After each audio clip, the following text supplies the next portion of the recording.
We used to have this glass window in our previous house, and it was surprising how many people walked into it.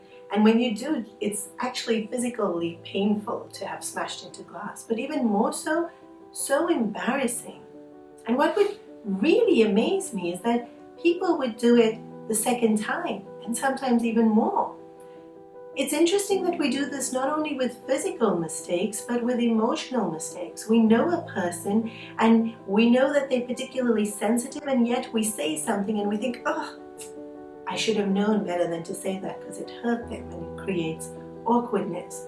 It's interesting that we do this because we're obviously so busy bulldozing ahead that we don't take stock of what's happened previously.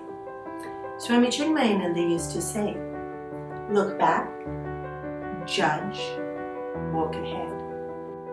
A beautiful analogy for this is driving.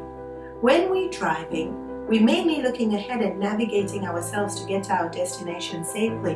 But every now and then we have to flick our eyes up and make sure that what's happening behind us is also still very safe. In life too, mainly we have to walk ahead, but we have to look back every now and then. We tend to look back and then wallow in it and analyze it and dissect it and get overly upset about what happened or reminiscent. And we don't do it with objectivity. We don't assess what was my mental atmosphere at that time. Why did I do? How did I do? How could I do differently? If when looking back we assess the situation, then we will necessarily learn from the mistake and will avoid doing it again. Just because time is passing, we're moving forward whether we know it or not. So the looking back has to be brief so that we can focus on what's ahead.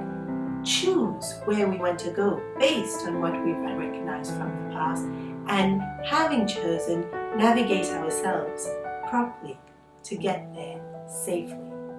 So look back, judge, and then walk ahead.